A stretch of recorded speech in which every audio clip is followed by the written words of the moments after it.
I, like so many people, never thought, never came to mind about child sex trafficking right here in Los Angeles County. I had no idea that this population of children existed. You always think about it as something that's in like a third world country. And even though I grew up in the inner city, I had no clue that it was this prevalent, that it was this much of an epidemic. These children are not out there because they want to be.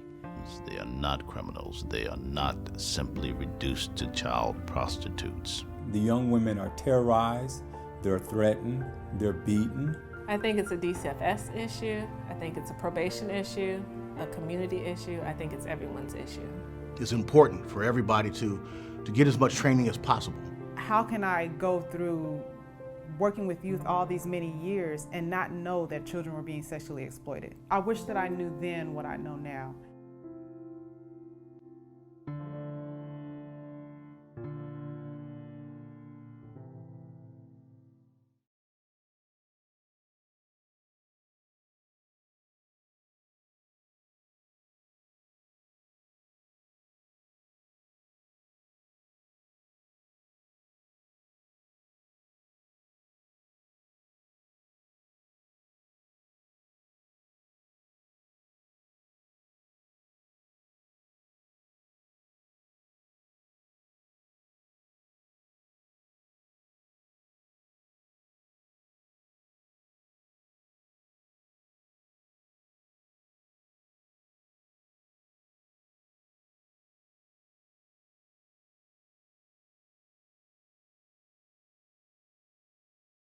The average age of entry into the commercial sex industry in the United States is 12 years old.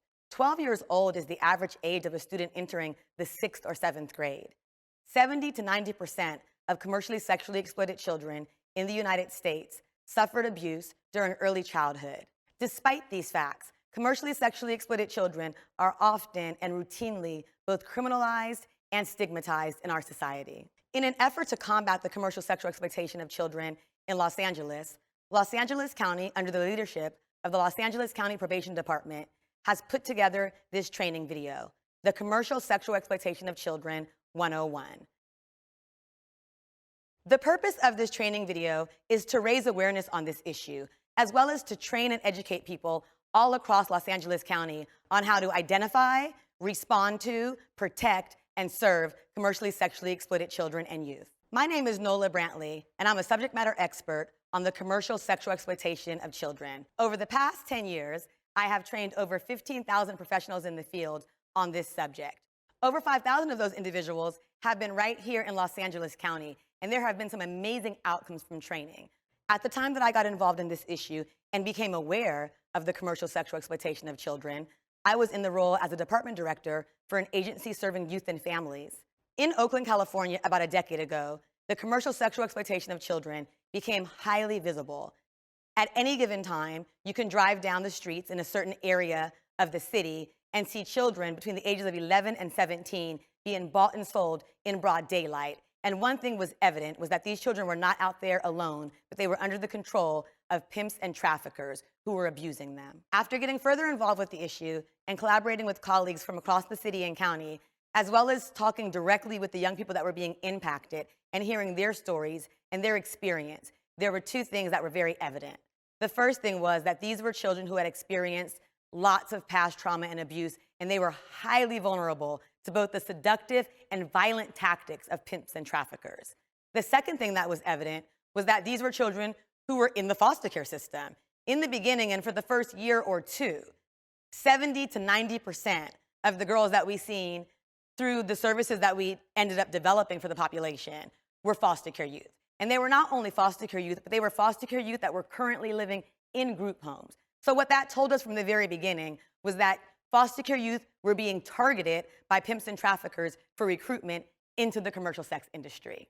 Of course, after finding out more about these children's experiences and this horrific crime that was being committed against them through the commercial sex industry, we were anxious and eager to create programs and services to meet their needs. And in doing that, we discovered something very quickly, that there was a big gap, a huge gap in education and awareness and training around this issue. So even if we created a couple of programs and services at a small community-based nonprofit, it would not help these children much if they were part of much larger systems like the Department of Children and Family Services, or juvenile probation, or public health, or they're in a group home, and the individuals in these settings do not have the training and education to respond and help these children. So that being said, we decided to focus a lot on training and education. And that's how I came to create this video for Los Angeles County, was on this journey to train and educate the entire nation on the commercial sexual exploitation of children so that we can protect and serve these children. Because although throughout the video today, we will talk about a child that meets a certain profile that is even at a greater risk than your average child in the United States is at risk for recruitment into the commercial sex industry, regardless of their risk factors. So training and education on this issue is critical. We must learn about the dynamics of the commercial sex industry. We must understand the business model and that these children are the product, and we must protect these children who are already so vulnerable and in such desperate need of our help and protection. Once individuals become more aware of this issue and how to respond to it, it really makes a difference in the lives of children, and in many cases, it saves the lives of children. Let me give you a few examples of how that has worked. In a training we did about 3 years ago in Los Angeles County, there were several individuals from the probation department that worked with juveniles that attended. And after this training and developing a deeper understanding for this issue, several employees went back into the juvenile hall facility and decided to begin a discussion group with the girls there around this issue. And the group wasn't specifically for girls that were exploited, but it was an open forum where children can feel safe to talk about this issue and where children can understand that the adults that are responsible for their care know about this issue and are educated about this issue. And so once they started having this group, what happened was pretty amazing. Over the course of the next 6 to 9 months, over 30 children that were in these groups in juvenile hall disclosed to a staff member that they had been victimized by the commercial sex industry. These were not children that were in juvenile hall for charges related to the commercial sex industry, or these were not children who had it on their record or file that they had been sexually exploited.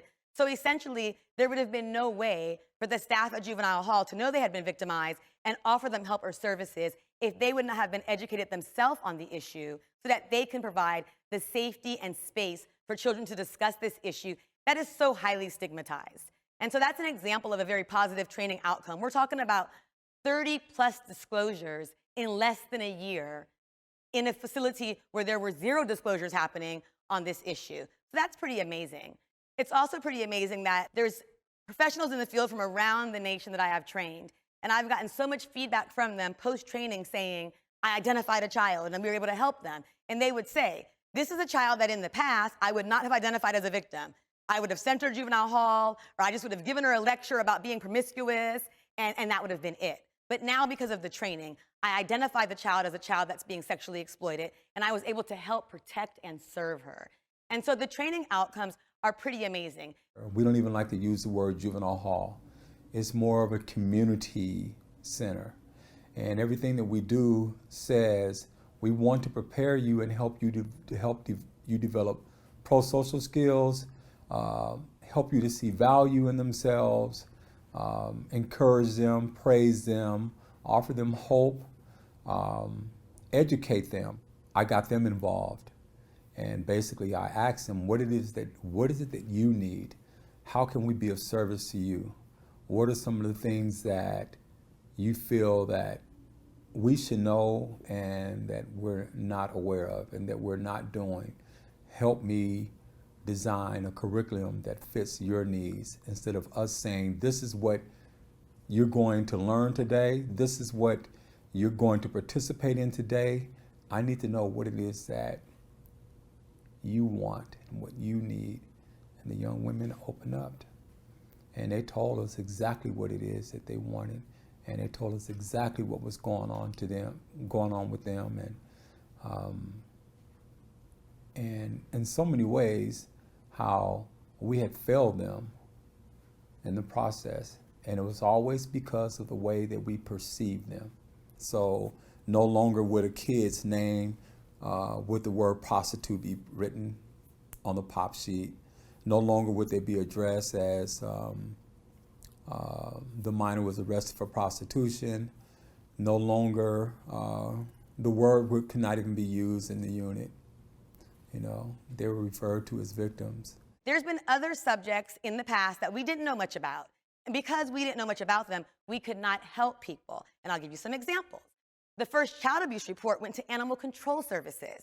And the reason why it went there is because there was no mechanism for reporting child abuse in our society. We did not have a framework for what it was to abuse a child. Now, we had a framework for what it was to abuse a dog, because it was reported to the Animal Control Society. But we did not yet have a framework for what it was to abuse a child. And so we learned about that. People were educated. We developed a system that may not be perfect, but it's a system in place to protect abused children. And now child abuse is something that we all have a clear understanding about. And then we were there again with the issue of rape. There was a time that when someone was raped, they'd be questioned about their sexual partners. They'd be questioned about what they were wearing. They'd be questioned about all kinds of things. And a man, well, forget about it. If a man said he was raped, that was just simply a joke. But today, we've learned much more about the issue. We understand the power dynamics involved in rape, and it has nothing to do with what the victim says or does. We know that men can be raped. We have rape crisis centers. We have rape peer counselors, because we learned and we got educated, and now we can protect and serve rape victims. And we went there another time with the issue of domestic violence. There was a time that people did not understand what domestic violence was. There was a lot of blaming on the victim. Just like victims are highly criminalized in the commercial sex industry, before we knew a lot about domestic violence, oftentimes the victims were blamed who were being abused in domestic violence situations. A law enforcement officer can come to the front door of a family home with a woman behind that door beat up, and the husband can answer the door and say, "We're having a domestic dispute. I have it all under control," and that officer can leave. That would never happen now. Now, there's a clear understanding of domestic violence, and if a woman is getting beat up or a man is getting beat up, even if they themselves do not want to report it, if anybody witnesses it, then there is a law enforcement response that includes protecting the person that is being beat up and criminalizing the person who is the aggressor or who's committing the abuse.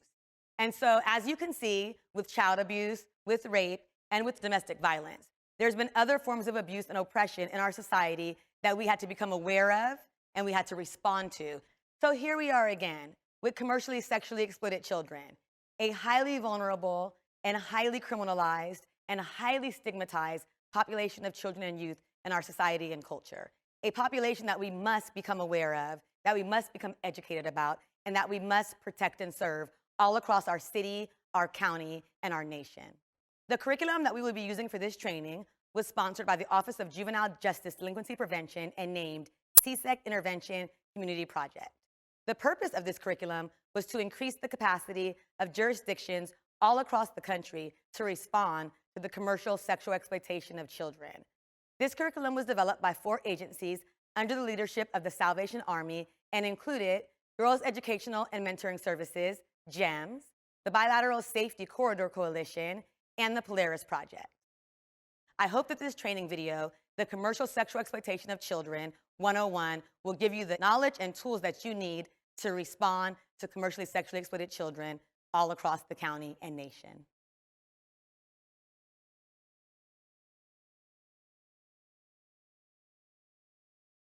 It's not a choice.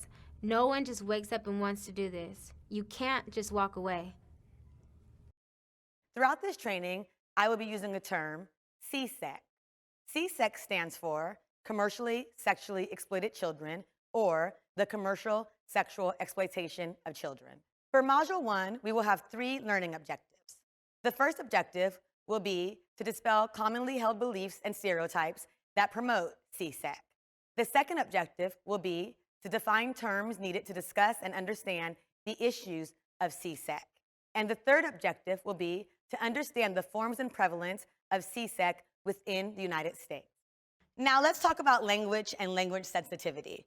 When the average person thinks of the commercial sex industry, the first thing that comes to mind is prostitute or prostitution in general. And as we all know, both the word prostitute and prostitution in general are highly stigmatized and carry a great amount of shame. In most cases, people see prostitution as a victimless crime, and the victims themselves are blamed and shamed and criminalized. When we use that word to describe children who are being sexually abused and sexually exploited, they do not get the help and services that they need. It's already very difficult in our society and culture to help people understand that children who are being used in the commercial sex industry, even those being used in prostitution, are victims because of the great stigma that's attached to prostitution. But when we use the word prostitute to describe these children, it makes it that much more difficult. So we really want to stay away from the word prostitute as it pertains to children that are being victimized by the commercial sex industry. There are some ways you may need to use the word prostitution to be more descriptive of their situation, and I'll give you an example of that. You may say, a child is being victimized by the commercial sex industry and being used in a prostitution ring. Or a child is being victimized by the commercial sex industry and is being prostituted for money. Just keep pushing. I don't talk to strangers, you know? And he was like, okay, and drives off. And I don't know, something just gave me a weird feeling. I turned around, he coming back around the corner, and he's hop out the car with a gun, like, get in the car, get in the car. I didn't know what he was about or nothing. He just seen me crying and, oh, you don't have nowhere to go. You want to come with me? He was like, you want to make some money? And I didn't know what he was talking about. And I'm like, yeah. He knew my age because I didn't lie about it. Like, oh no, it's okay, baby. I'll show you the ropes. It's okay. I'm still a virgin at this time. Like, I was forced to go, you know? I ended up getting raped by some John. It's easier for them to rape a child if they can just pick them up off the street like that, you know? Modern-day slavery is alive and real in the United States. Young girls are being bought and sold for sex in large numbers. Yet instead of being seen as victims, they are treated as criminals, charged as child prostitutes while their buyers often go free. It's time for that to end. 323 to 584. They're put into handcuffs. They're put into the police car. They're brought to a detention center. They are brought before a judge, and they are convicted for prostitution. Every time I got arrested, it wasn't like, are you safe at home? Like, did anything happen? Or, you know, is somebody holding you against your will? It's, oh, you're out here prostituting, you're going to jail right now. I don't want to hear anything else. Shut your mouth, let's go. And I remember one of the staff was like, you know, why do you guys do what you do? Why don't you just get a job in front of everybody? You know, like with no sensitivity that this girl might be being forced or I might be hungry. When a woman is beaten, it's called domestic abuse. When a woman is sexually abused, it's called rape. But when a child is raped, kidnapped, and sold for sex, she is locked up. It was really hard to be, you know, seen as the criminal. I mean, I was a child. I wasn't exploited until I was 14. From 9 to 15. They say the average age is 12 to 14, and that's a really low number.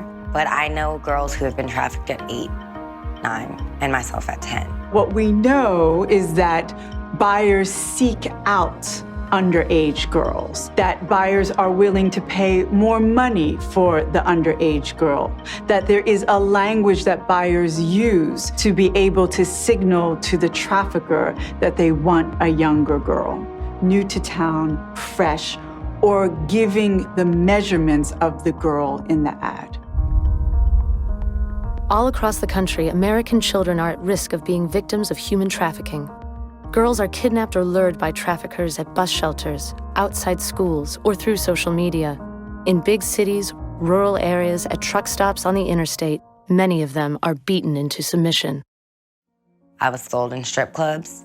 I was sold in massage parlors. He didn't care what it was as long as I made his quota. And if I didn't make his quota, I was beat, bruised, broken, tortured. I've seen girls with their pimps' names on their foreheads or like on their neck or something like that, and it's like basically just telling other people that you belong to someone. These girls are tattooed. They are literally branded like property. He held her down and carved his name with a knife inside of her. And she was supposed to go get the real tattoo. She said no, so he tied her, like literally pushed her down and carved it into her. They're branding these women, these girls, because they want to enslave them for life. And the biggest problem is we allow it. We see it and we look the other way. How is it that we allow this to happen? How is it that we take a child who's been subject to this kind of sexual violence and put her in a jail cell? I think it says that I wasn't worth saving. I think it says that I didn't deserve safety. It just makes me feel like nobody believes you and everything you do is just so wrong. I just feel like I felt helpless. We need to understand when we criminalize someone who's truly a victim, we're on the wrong side of the fence. At the same time that the girls are locked up behind bars, their buyers are most often free to go. In any other situation, the assailant would be punished and charged with a felony. Why am I going to jail? Why he isn't going to jail? You know, I didn't want to do this with him, but I have to for A, B, and C, and you're going to take me to jail?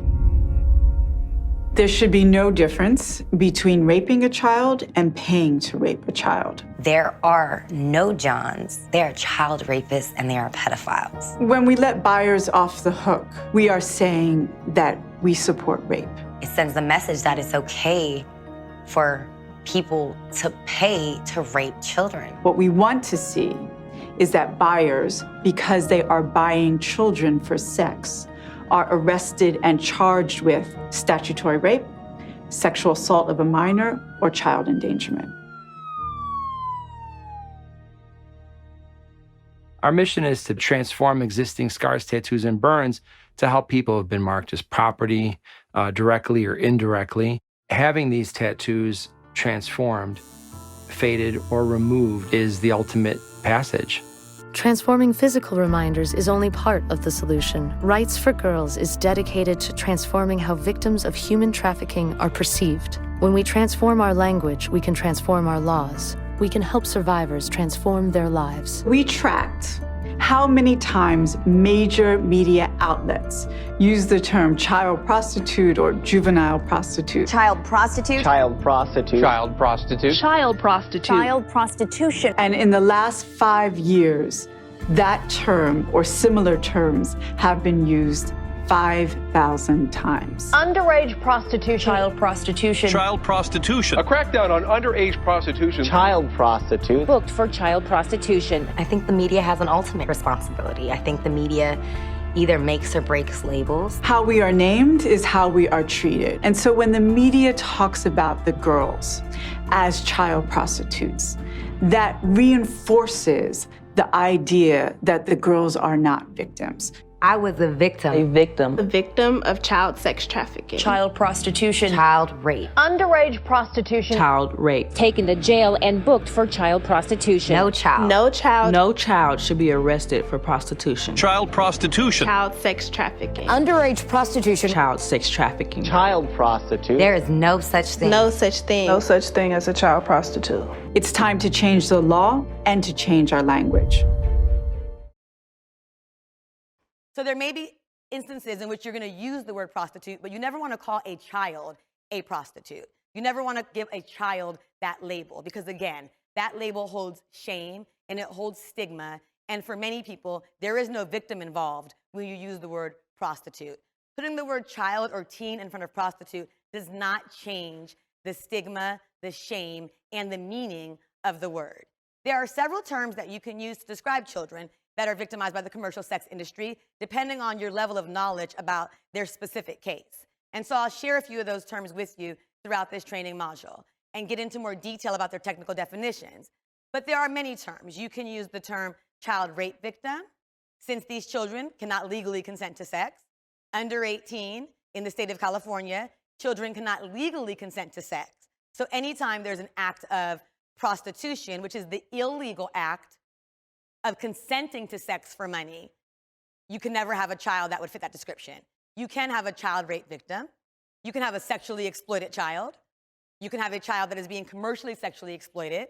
You can choose to use the term just child sexual abuse victim, because all of these children, whether they're commercially sexually exploited, whether they're sexually exploited, whether they're raped, they would all be child sexual abuse victims. So there's many terms that you can use to describe these children and their experience based on what you know about their specific case. But the word you do not want to use, that you never want to use to describe a child that is being sexually abused and exploited and victimized by the commercial sex industry, is the word prostitute. You want to completely stay away from the word prostitute and find other terms that more accurately describe this child's experience. So in changing our language and becoming more sensitive to our language in talking about commercially sexually exploited children, we're able to achieve 4 things. The first thing is we reframe the issue as a form of child abuse. The second thing is we express the philosophy that sexually exploited children deserve support and services and not jail sentences. The third thing is we more accurately represent the scope of the issue and the reality of exploited children's experiences. And the fourth thing is it creates a common language for us to talk about this issue, learn about this issue, and move it forward to have better outcomes for these children. Now that we've talked about language and sensitivity, let's talk about myths and stereotypes. There are lots of myths and stereotypes about the commercial sex industry and about individuals in the commercial sex industry, including children and teens.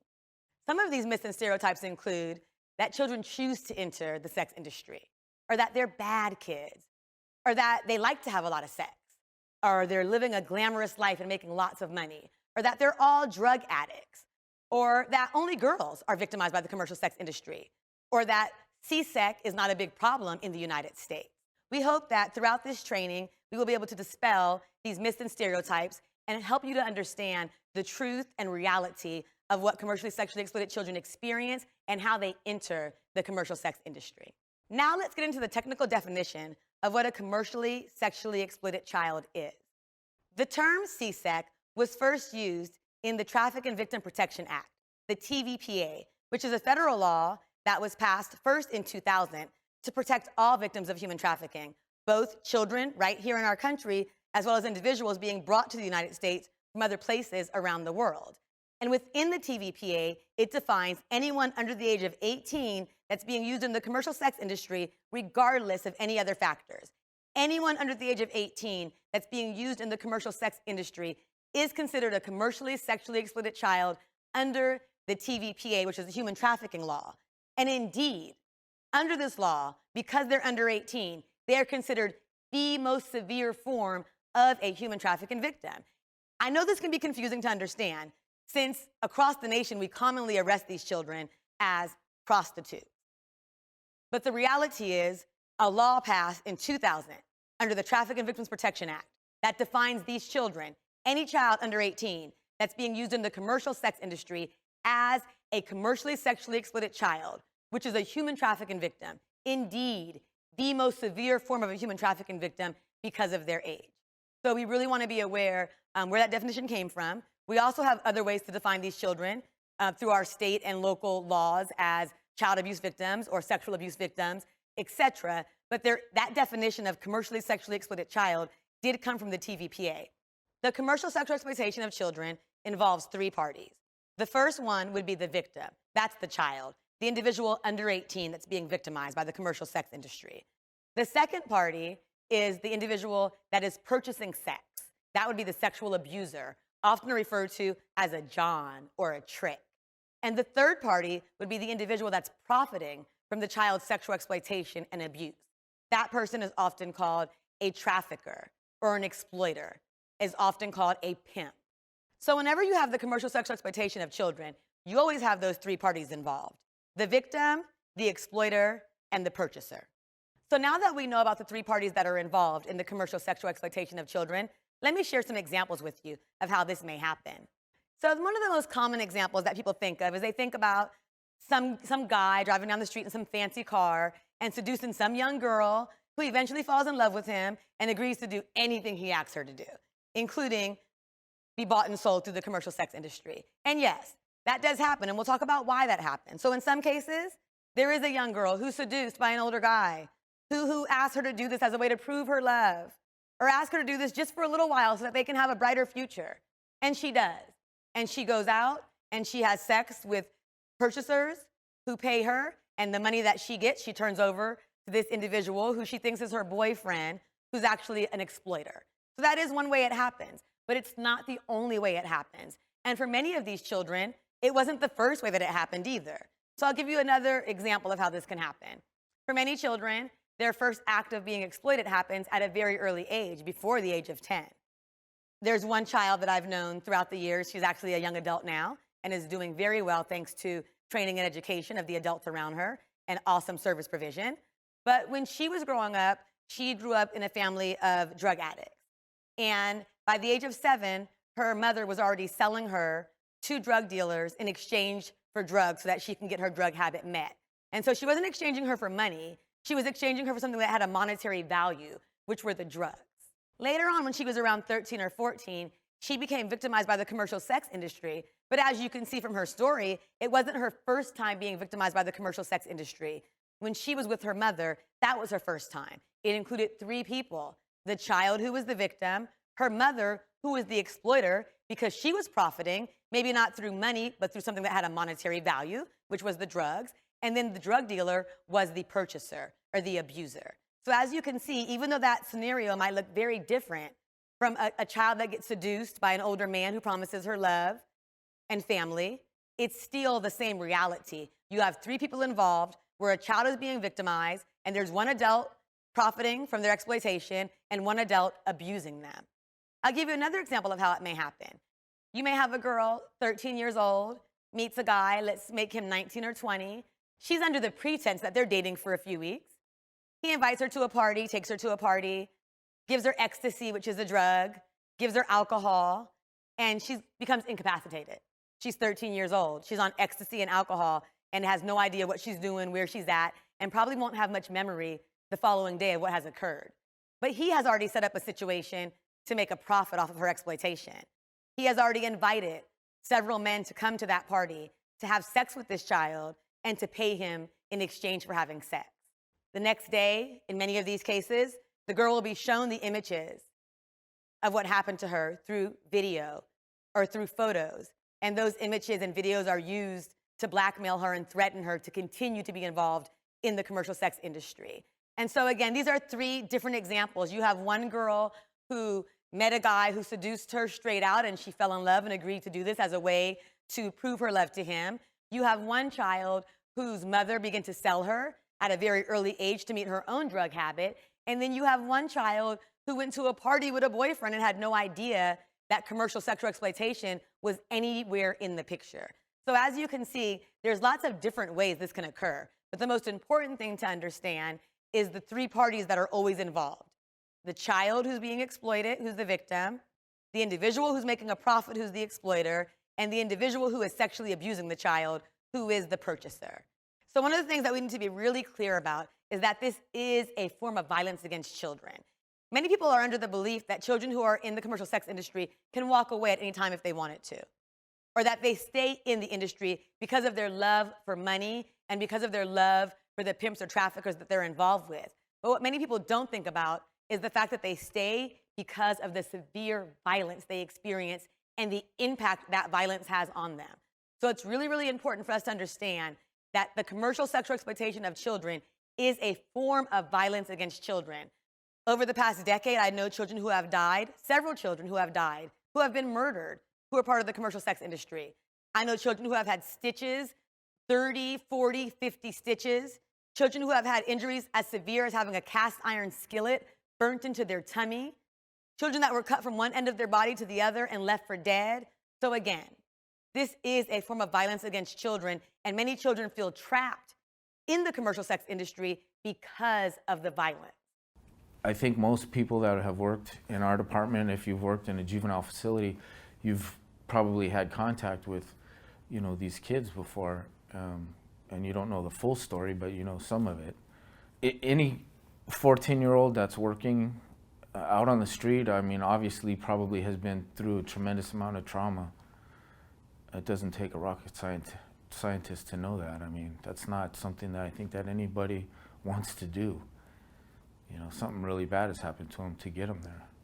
Last but certainly not least, another thing that's really important for us to understand when defining commercially sexually exploited children is us being aware that they are used as commercial and sexual objects. And this can be very confusing if you interact directly with these children, because many times the children will come in saying, I don't want your help, I don't need your help, this is my boyfriend, I love him, leave me alone. But the reality of the situation is the exploiters have brainwashed them to believe that, or the exploiters have brainwashed them and programmed them to tell that story.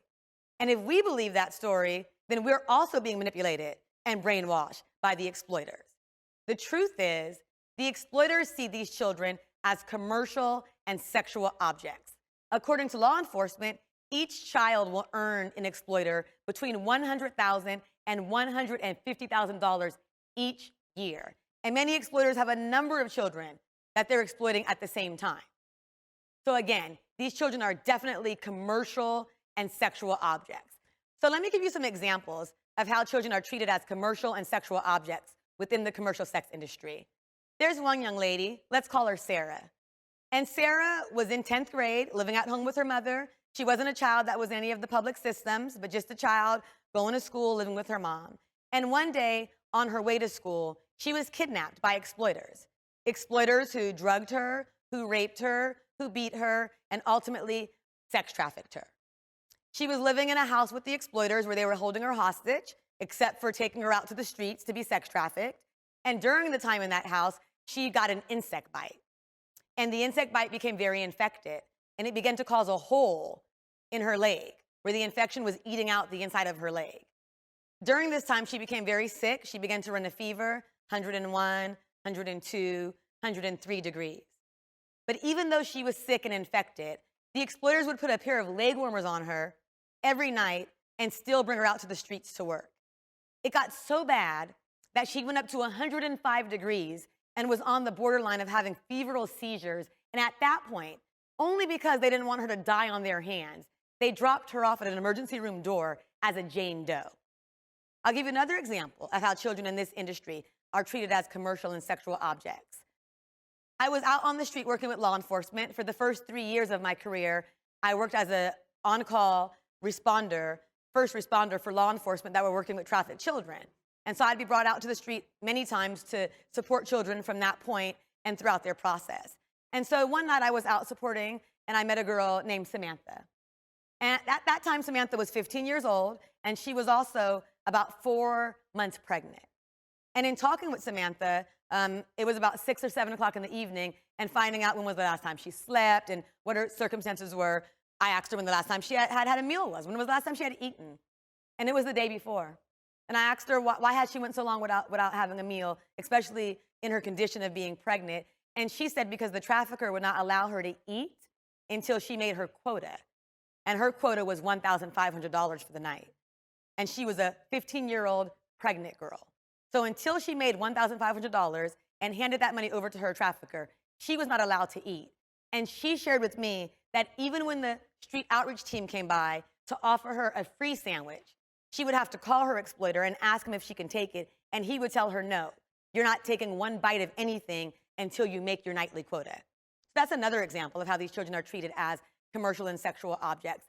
And essentially, they are used until they outlive their usefulness, and then they're dumped and replaced.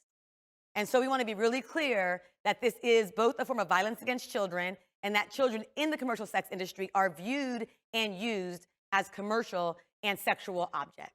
There are many different places that commercial sex occurs, including on the street through what's commonly known as street prostitution. There's pornography that is in print and also on the internet. There is stripping. And let's stop and talk about stripping briefly, because stripping has become very modern and very trendy for people. I know that now both males and females will go to strip clubs on a regular basis to celebrate bachelorette parties, to celebrate anniversaries, or really just to have a good time. And I think that when people go to these strip clubs, that they believe they're going in there to watch consenting, able adults work and earn money, and at the same time, they're going in there and being entertained and having a good time. But that's not the reality of the strip club.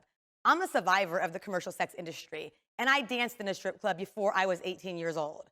I have lots of friends, and I know lots of children who I served through the organization Missy that were dancing in strip clubs before they were 18 years old. Now let's connect that to what we know about the average age of entry into the commercial sex industry. So now we know that the average age of entry into the commercial sex industry in this country is 12 years old. And we also know that 70 to 90% of the victims had experienced early childhood sexual abuse. So taking those things in mind and knowing that strip clubs are part of the commercial sex industry, it will help you to understand a couple of things. Number one, that everyone dancing in a strip club is not 18 years old, that there are children dancing in strip clubs. The second thing that it would lead us to believe is that even if they are over 18 years old, even if they're 18 or they're 20, there's a very, very, very strong possibility that they've been involved in the commercial sex industry since they were 12 years old. And so it's really important to understand about strip clubs, because they have become very trendy and very much pop culture, that they are part of the commercial sex industry, and that the average age of entry into all aspects of the commercial sex industry is 12 years old. So to continue on, other places that commercial sex is sold includes erotic and nude massage parlors, escort services, phone sex lines, gang-based prostitution, interfamilial pimping, and various forms of internet-based exploitation. So anytime you have a child under the age of 18 that's being bought and sold in any of these commercial sex places, you have a commercially sexually exploited child under the law, a victim, the most severe form of human trafficking victim, a victim in need of our help, protection, and services.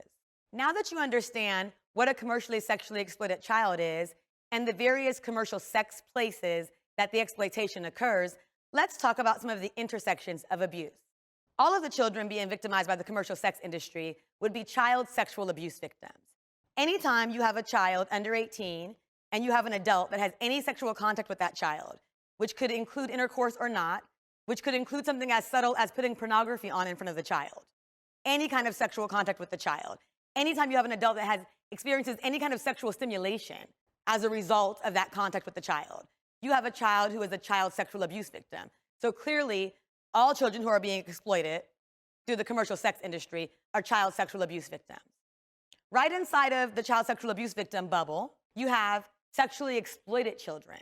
So let's further define what a sexually exploited child is. When you remove the word commercial, you remove the element of somebody profiting, but you still are left with sexual exploitation. So you still have a child that's being sexually exploited, and you still have an individual who's an adult who is benefiting from that child sexually in exchange for meeting one of their basic needs. So let's give a few examples of how this can happen. You may have a child who is experiencing homelessness and does not have a place to live, does not have food to eat, does not have clothing, essentially is not getting their basic needs met as a result of homelessness and poverty. This child may meet an adult who they believe is a helpful, appropriate adult who offers them a place to stay. Hey, you can come crash on my couch for a couple of weeks or for a month while you figure things out.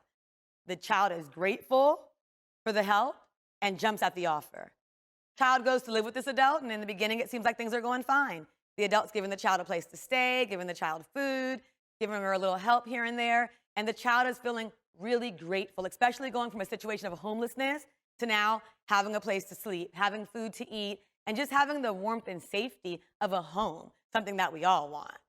A couple days go by, and this individual, this adult that the child believes is an appropriate adult, who's really not, begins to play pornography in the house while the child's there. Maybe a couple of more days go by, and this adult then begins to fondle themselves in front of the child.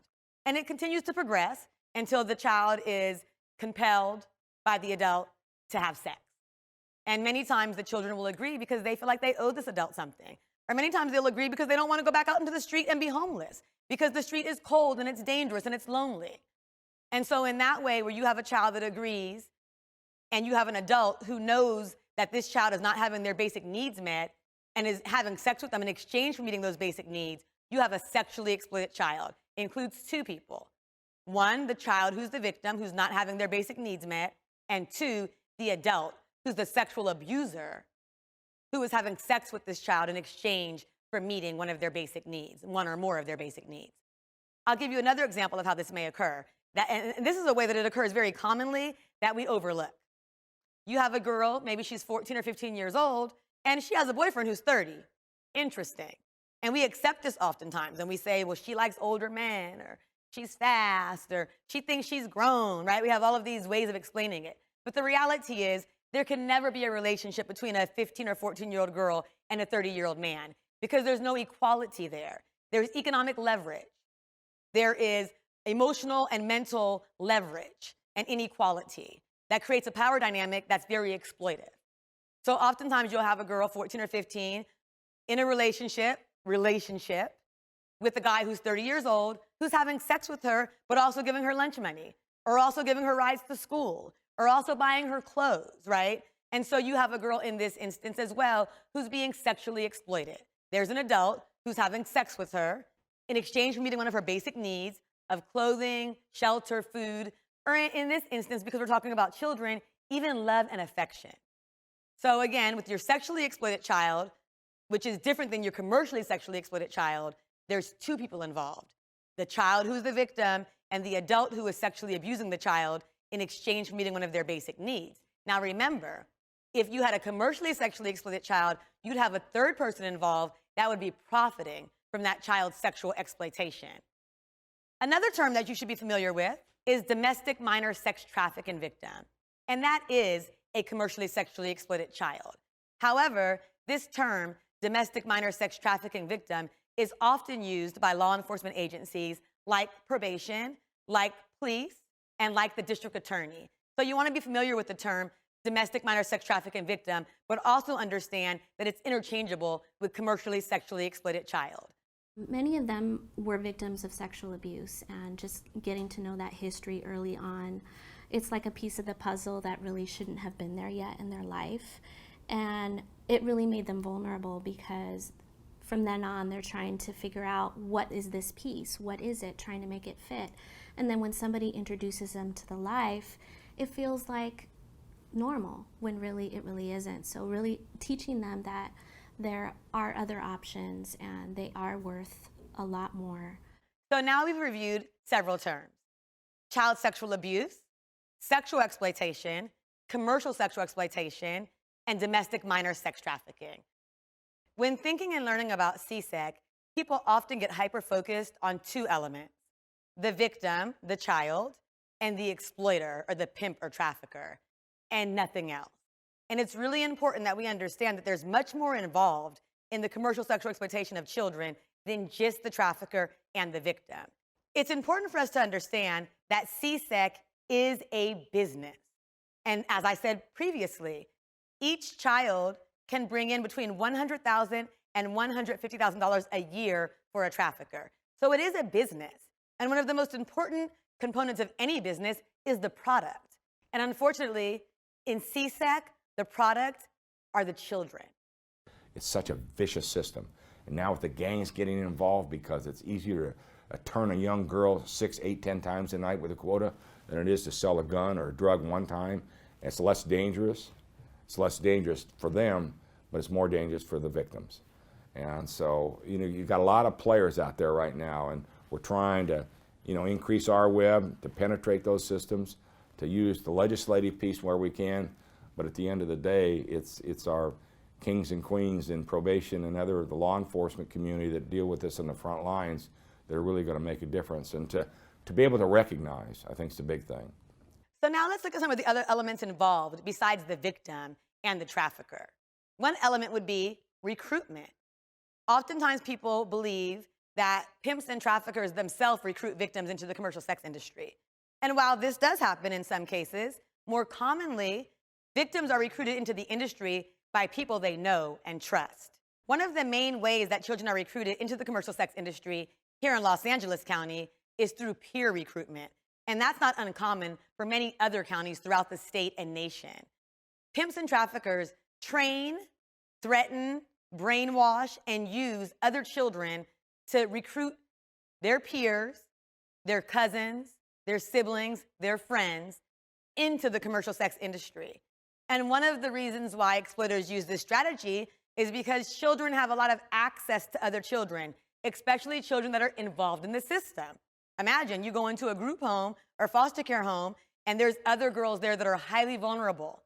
You go into juvenile hall, into a unit, and there's 20, 30, 40 other girls there that are highly vulnerable. So the recruitment tactics that the traffickers use include having children recruit other children. My first encounter with working with a sexually exploited child, which I didn't know was sexually exploited at the time, was in 2006 in Los Padrinos Juvenile Hall. It was my first week on the job, and I had one of my youth in the unit. She was very angry for some reason, and she really lashed out at me, and I didn't understand why. And so within the next couple of days, I pulled her to the side and I talked to her alone and wanted to know what was going on with her. And she finally expressed to me that she was going to be 18 in a couple of days, and that the only life she knew was prostitution, that she did not know how to read, and that she was going to be homeless. And that's why she was so angry. Now, I understood then that she was scared to be released to the streets, released to herself, no family, she was in the foster system. And at that point, it changed my life forever, because it really hurt, and it really hit home, that this child had nowhere to go. About a week later, I spoke with a few of the other girls in the unit, and they let me know that she indeed went with one of the other girls' pimps. And so that was my first interaction with what we call recruiting. And so before I knew that it was recruiting. So one of the other girls in the unit told me that she left and went with another pimp, and I haven't heard from her since. Recruitment also happens in other ways that sometimes does not involve the trafficker. There will be girls that were victimized by the commercial sex industry when they were under 18, and they may still be with that same trafficker now and be 19, 20 years old, and have now been promoted basically within this business model by the trafficker, from an individual that's going out and being exploited to an individual that's now a recruiter, and that brings in the new product into the business. And so oftentimes these young adults will be able to very easily seduce and make themselves seem very cool to your 12, 13, 14-year-old who would feel very privileged and very honored to be hanging out with this cool 19 or 20-year-old who has a car, who has access to money, and who's telling them, you're not as immature as the average 12 or 13-year-old. Like, you seem like you're 17 or 18, right? And it's putting that in their head. So now that we know there's more elements involved to the commercial sex industry, besides just the child who's the victim and the exploiter, there's recruitment, there's also harboring. Many of these children are harbored in places that range from hotels and motels to family homes for weeks or months or sometimes even years. I'll give you an example of that. In the city of Oakland, we had several hotels that were known locations for child sex trafficking. And even though the city and the authorities had went to these locations to talk to them and say, there's child sex trafficking happening in your business, and you need to be aware of it, and you need to prevent it, they did not respond to that. They did not respond to that because they were motivated by money.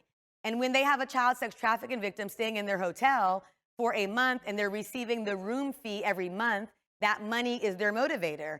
And furthermore, many of the traffickers will also force the children to commit sexual acts on the motel and hotel owners and managers. So they have the motivation of money and sex. And so what the city of Oakland had to do eventually was work with the city attorney, and over a 2-year process, eventually have these businesses closed down because they were known locations for the harboring and the exploitation of children. I also have several children who have shared with me that they were being exploited and harbored at the exploiter's family home. There's one story of a child who was tied spread eagle to the bedpost of a bed in the basement of the trafficker's family home, where family members would come down to the basement and open the door and look at her. They were aware that she was there. They were aware that she was being trafficked. And then they would close the door and walk away. So again, you do have the victim, you do have the exploiter, but you also have the element of recruitment. You also have the element of harboring.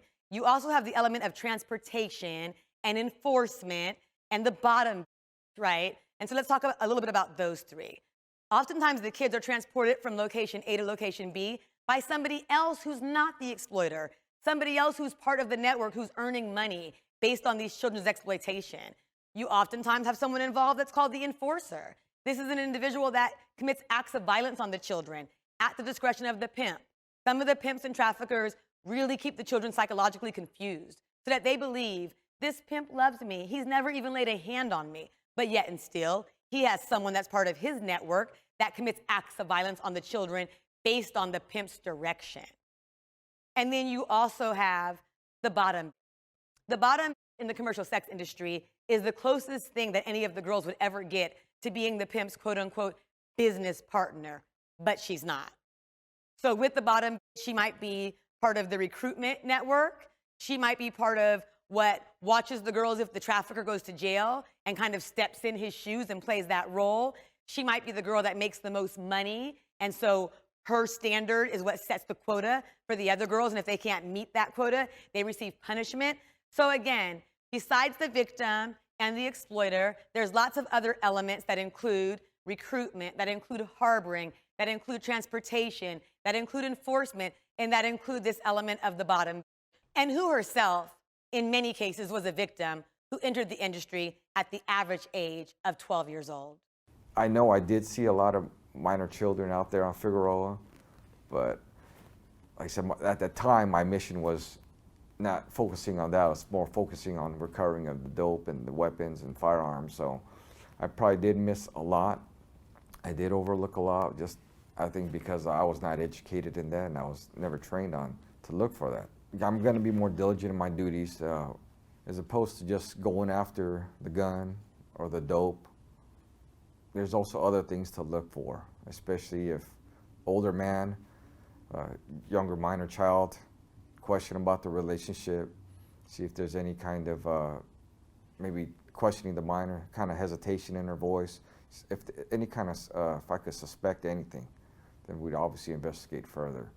But it's not all about the guns and it's not all about the dope, that there's actually human lives involved. So as I shared in the beginning of this training video, the average age of entry for children into the commercial sex industry in the United States is 12 years old. And as you know now from some of the examples that I shared earlier, many children are victimized before the age of 12, as early as 7, 8, 9. And we also know there are children who are victimized that are a little bit older than 12, who are 14, 15, 16. But the bottom line is that the average age of entry into the commercial sex industry in the United States is 12 years old. That's a junior high school age. When we think about those myths and stereotypes that say things like children are in the commercial sex industry because they like it, because it's glamorous and they make a lot of money, because they like to have a lot of sex, because they're bad kids, I want you to think about your 12-year-old child who is victimized by the commercial sex industry, and that being their average age of entry.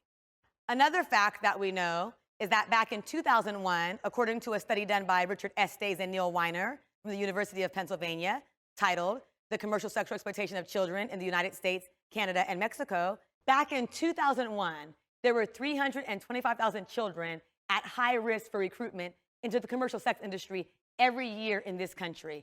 It's 2014 now, and this issue has been growing in this country every year since 2001. So we have a large number of children, way more than 325,000 each year, that are at a high risk for recruitment into the commercial sex industry. And one thing we know without a doubt is that many of the children who are at high risk are part of our foster care system and part of our juvenile probation system. Not exclusively. There are other kids who are also at a high risk, like kids living in extreme poverty or kids that have experienced previous sexual abuse. But what we do know is that a lot of these children do come from our public systems. A couple of other interesting facts that really set the foundation for us understanding this issue is the fact that we have 1.6 million children that run away from home each year in this country. And we can guess that a large majority of those children are teenagers or preteens.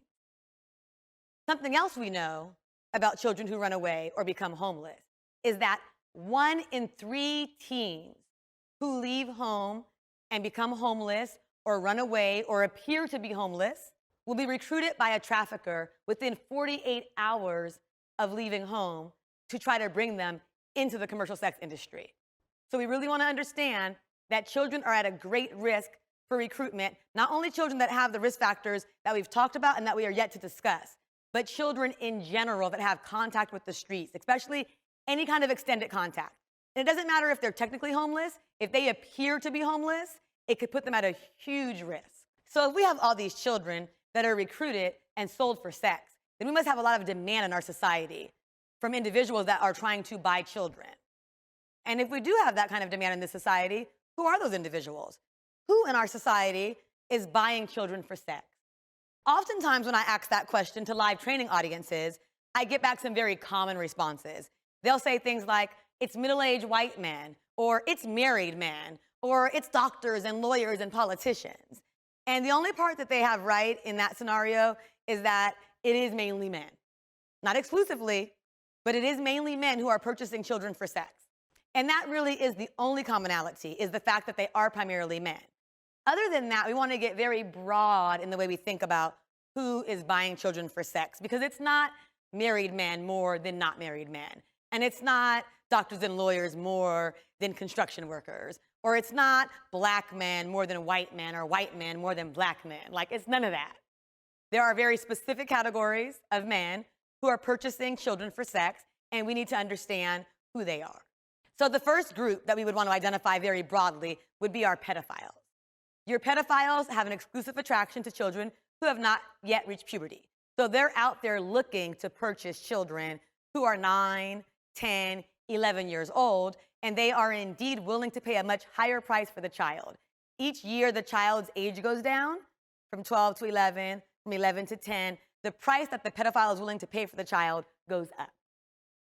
So that's one category of people that are purchasing sex from children. And this can include black, white, rich, poor, doctor, construction worker, Muslim, Jew. It can include anybody. It can include anybody. But all those individuals, they would share one thing in common. They have an exclusive attraction to children who have not yet reached puberty, and the majority of them would be male. Your next broad category of individuals that is buying sex from children would be your hebephiles. And they are very similar to your pedophiles, except for in their case, they're attracted to children who have went through puberty, but are still children. So your 15, 16, 17-year-old. Again, like your pedophile, your hebephile is out there looking for children. They're out there specifically looking to find children to purchase to have sex with. So both your pedophile and your hebephile are out there demanding sex from children, whether they be pre-puberty or post-puberty. They are specifically looking for children. Now, the third broad category of individuals purchasing sex from children are your situational abusers. So with your situational abusers, they're not exclusively attracted to children, pre-puberty or post-puberty. But if they have the opportunity and they have the desire, they will have sex with a child. And I'll give you an example of your situational abuser because they're oftentimes missed by people. You might have a parent, a mother, who is divorced and she has a boyfriend, and her boyfriend and her have a relationship that appears to be healthy sexually and intimately. And when the mother is not in the household, her boyfriend will try to have sex with her 15-year-old daughter. Now, he's not exclusively attracted to teenagers, and he has a sexual relationship with the mother, but yet and still, he will try to have sex with that 15-year-old child if given the opportunity and if he has the desire. That would be your situational abuser. Another example of that same individual is they go out to a high area of prostitution with the intentions to pick up a prostitute. If a 13-year-old gets in their car, they're fine with it. If a 33-year-old gets in their car, they're fine with it. So again, they don't have an exclusive attraction to children, but they will have sex with a child. So your three category, very broadly, of individuals that are purchasing sex from children, who are demanding sex from children, are your pedophile, your hebephile, and your situational abuser. So when thinking about this, you want to think about it in those broad terms and not very narrow, where you start thinking about different nationalities or religions or professions or socioeconomic classes. You want to keep it very broad. Your pedophiles, your hebephiles, and your situational abusers are the individuals in society that are purchasing and demanding sex from children. So there's two questions we need to ask ourselves. Why do you think there is such a huge demand in our society to buy children for sex? And what factors in our society contribute to this demand? As you can see from this CSEC wheel, there are many societal factors that contribute to this demand. For example, there is male privilege, power, and control, which exist in cultures and society all over the world. And oftentimes, this power and control leads to dominance over women and children, which oftentimes leads to the sexual abuse of children, which many times leads to the commercial sexual exploitation of children. Another example would be the presence of the adult sex industry with no perceived consequences, which often leads to even more access and availability, which then leads to attitudes like younger is better, younger is less likely to have disease, which oftentimes leads to children being commercially sexually exploited. And as you can see from the wheel, there are many, many different factors that influence demand. What's important to recognize is that there are conditions in our society and culture, and there are conditions all around the world that set the environment for children to be commercially sexually exploited. Let's look at one more before we move on. The over-sexualization and objectification of young girls in our society and culture, which oftentimes leads to pornography, which feeds and breeds pedophiles in our society, which oftentimes leads to more demand for commercially sexually exploited children. So as you can see, there's lots of different factors in our society and culture that drive the demand and that set the stage for children to be commercially sexually exploited. And in order to help these children and to protect these children and to serve these children, we're going to have to think holistically about what causes and what factors in our society create the environment in which children at the average age of 12 years old are victimized by the commercial sex industry. I have a few facts to share about factors influencing demand. One fact is, wherever there's an adult sex industry, there's always a coexisting child sex industry. Another fact related to factors influencing demand that I'd like to share with you is the acceptance of violence towards women in the commercial sex industry. One study in Canada found that women who are commercially sexually exploited are 40 times more likely than their peers to be murdered at some point in their life.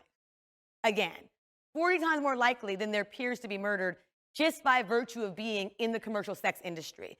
There's a huge acceptance of violence towards individuals in the commercial sex industry. Another one of the factors influencing demand is the dehumanization of individuals in the commercial sex industry. And there have been a number of serial killers throughout the years who specifically focus and target individuals in the commercial sex industry because they are perceived in a way that is so dehumanizing. Indeed, there was an individual by the name of Gary Ridgway who was known as the Green River Killer. And this man admitted to killing 47 prostitutes.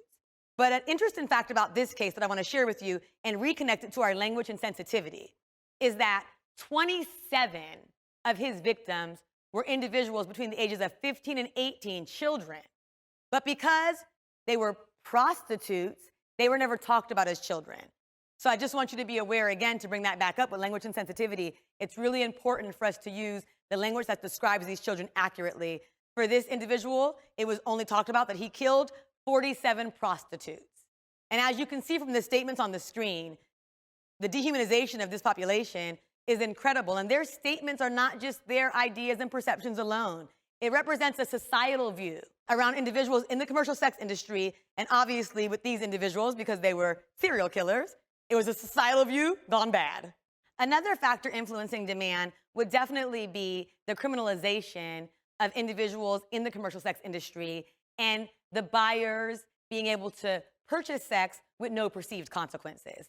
An example of that would be a study that was done in Chicago, where over a year's period of time, they arrested 950 buyers of sex, but 3,204 prostitutes.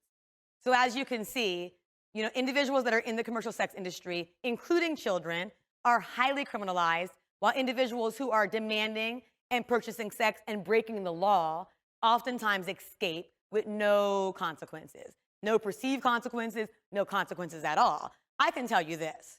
I've been in this field for the past decade, exclusively working with children for the past 10 years. In 10 years, I've seen one purchaser go to jail. One.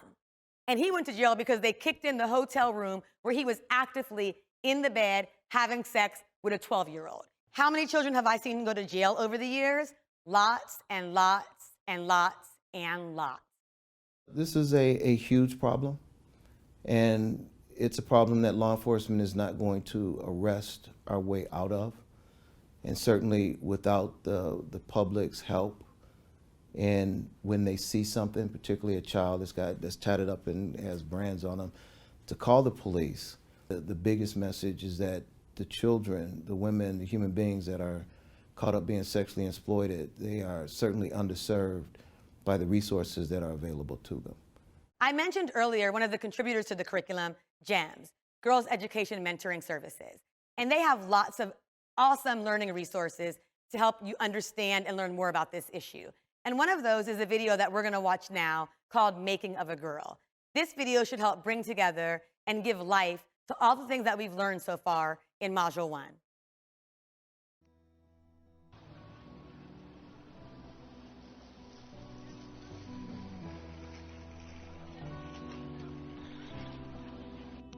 You're 12 years old and you're living with your moms, and your mom's is struggling because she didn't think that life was really going to work out like this for her, and she doesn't have a man around, and the men that are around haven't always been that great. Sexual abuse is becoming kind of normal for you, and you think that other people don't have secrets that are as bad as you, and maybe you've tried to talk to somebody at school and they haven't really heard you, or maybe they just haven't had time to listen to you.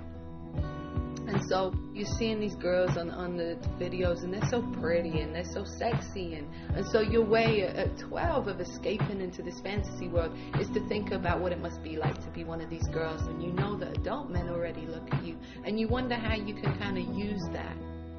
I was just a child, and that's how I was supposed to live, like a child, like an adult. So one day you're coming out of school and there's a guy outside in a Cadillac, and he's nice looking. I mean, he's got the baseball cap and the jeans and the Timbs, and he tells you how pretty you are and you know how pretty your hair looks, and it's been a while since anybody even really noticed anything about you. And for the first time, you feel like somebody's really interested in you, because now all of a sudden he's asking you about your dreams and your hopes and where your father's at, and he says that he can be a daddy to you. The people that I shouldn't have depended on, I was dependent on for support.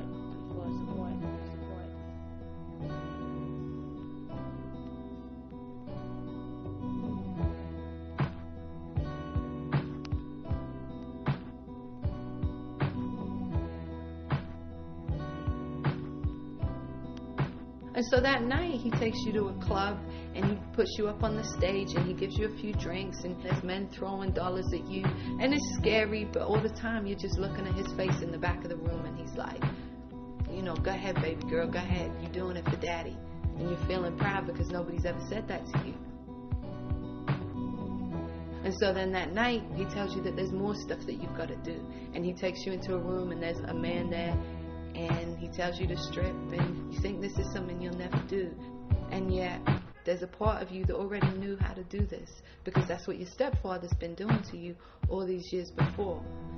And so you turn that trick, and it's like a part of you has died inside.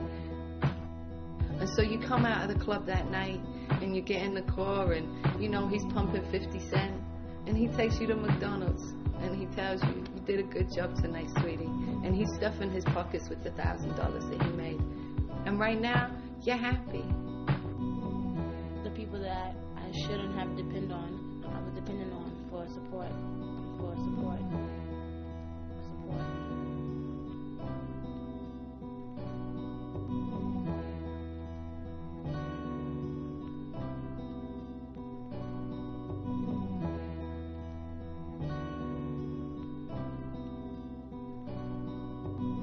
You feel like this is the best that it's ever gonna get, and everything else in your life has prepared you for this moment. All the sexual abuse, or the neglect, or the drama, or the pain, or the trauma has prepared you for tonight, where you stepped across a line that you always thought you'd never really quite step across. And you don't realize that night what it'll be like to be on the track and get raped. And you don't realize that daddy isn't really gonna protect you. You don't realize what it's like to have a gun held to your head that night. You don't realize what it's going to be like when you catch your first STD. You don't realize what it's going to be like when you first come home and daddy beats you for the first time because you didn't make enough money.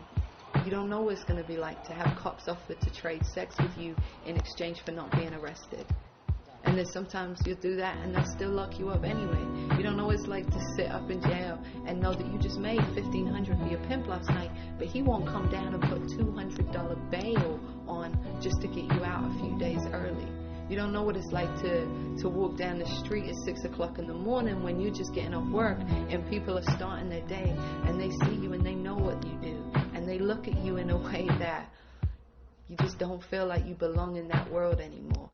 And you don't know what it's like to feel like you've lost part of yourself along the way, and to feel like you'll never leave. And no matter how many times you try to leave, he'll always find you and catch you. But that night, all you care about is the fact you're riding in a Cadillac, and you're eating McDonald's, and you're listening to 50, and you got this one man who you really think loves you sitting right by your side.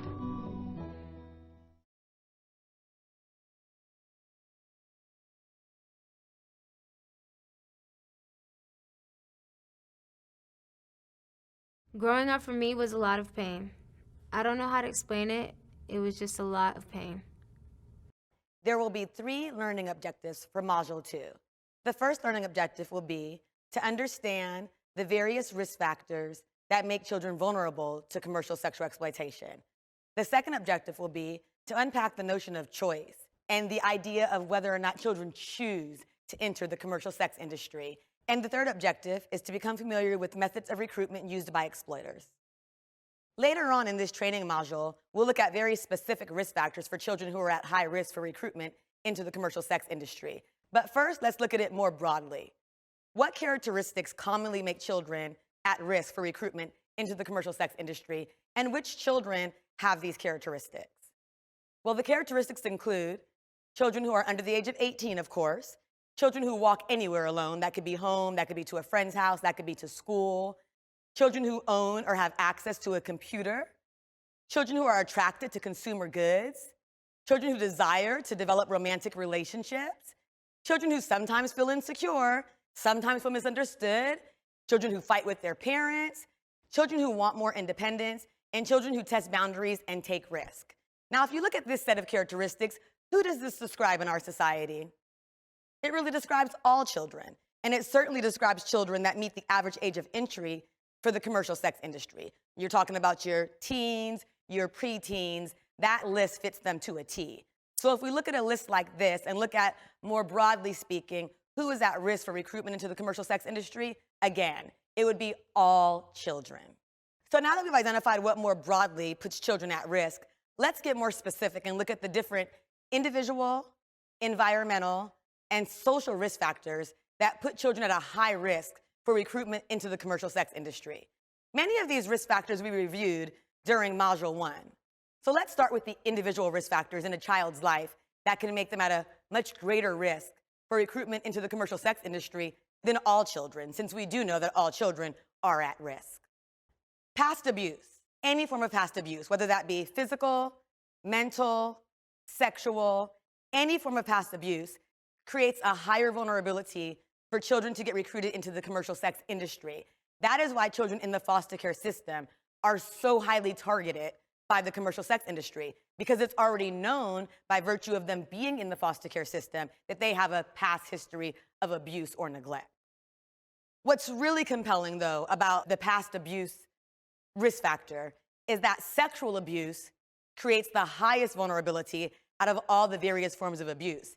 Indeed, sexually abused children are 28 times more likely than their non-sexually abused peers to be arrested at some point in their life as a prostitute.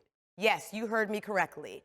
Sexually abused children are 28 times more likely than their non-sexually abused peers to be arrested at some point in their life as a prostitute. And that only speaks to the number of children who will be arrested, not the number of children who've experienced sexual abuse who will then end up being sexually exploited.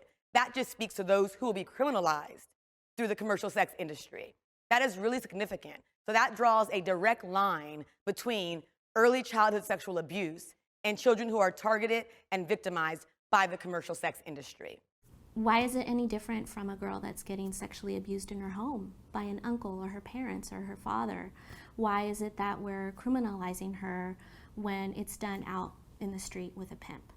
So I think that's a huge breakthrough, and I think really working with our staff on, these are victims of child abuse and they're not criminals. These children I treat as my own. And one of the things that I, pride my staff with is treating these kids as if they're our own, because what would you do in the circumstance with your kids if you found that they were in this particular situation?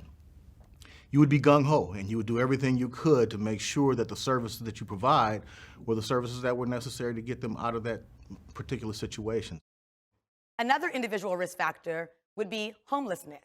We also talked about this during Module 1, and that could be homelessness. That could be homelessness as a result of poverty. It could be homelessness as a result of running away. It can be the appearance of homelessness without being technically homeless. Whenever you have children that have an extended exposure to the streets, exploiters and other individuals in the streets can identify them as youth who are homeless. And what we learned during Module 1 is that within 48 hours, 1/3 of teens who appear to be homeless and in the streets will be recruited by an exploiter into the commercial sex industry. So children that are homeless or appear to be homeless or have run away and have extended contact with the streets would be at a higher risk for recruitment into the commercial sex industry. You also have children who identify as LGBTQ, lesbian, gay, bisexual, transgender, questioning, queer. Those children are also at a greater risk for recruitment into the commercial sex industry, and really for two reasons. The first reason would be that these children are so often rejected by their families, made to feel isolated and made to feel less than, that it impacts their sense of self-worth and their self-esteem greatly. And that creates a huge vulnerability for traffickers and exploiters. The second reason would be that over 50% of the youth that populate the homeless shelters across our nation identify as LGBTQ because they are so often thrown out and ostracized from their communities and their families, making them very vulnerable for recruitment into the commercial sex industry. Another individual risk factor would be children who have unaddressed trauma, children who have experienced previous sexual abuse or previous neglect or physical abuse, and that trauma has not received the proper treatment. Those children also have issues with self-esteem and self-worth. Those children also oftentimes try to find people and places and things to reinforce those bad feelings that they have about themselves, making them much more vulnerable for recruitment into the commercial sex industry. You also have children that have mental health issues, even some children that have diagnosed mental health conditions that require medication. Those children are at a higher risk for recruitment into the commercial sex industry. And you also have children that have either developmental or learning disabilities, which put them at a higher risk for recruitment into the commercial sex industry. One of the things that we have to understand about human trafficking, CSEC is under the umbrella of human trafficking, is that traffickers always seek out the most vulnerable and desperate individuals in their society to victimize. And children who have been abused, who are homeless, who have mental health needs, who have unaddressed trauma, who identify as a marginalized section of our society, definitely represent the most vulnerable and desperate, and that's exactly who the traffickers target. Now let's look at the environmental risk factors that create a higher vulnerability for children to be recruited into the commercial sex industry. The first one would be the presence of an adult sex industry. Wherever there is a bigger presence of the adult sex industry, whether that be because the child lives in an area of high prostitution or an area where there is an excess of massage parlors or strip clubs, whenever there is the presence of the adult sex industry, it puts children at a greater risk for recruitment into the sex industry for the reason that was shared in Module 1. Wherever there's an adult sex industry, there is always a coexisting child sex industry. Also, in terms of that environmental risk factor, if you think about a child that lives in a high area of prostitution, and say when they're 2 years old and going to preschool, they walk across the prostitution track to get to preschool. And when they're in elementary school and they're going to elementary school, they walk across this same area and see this same activity going on.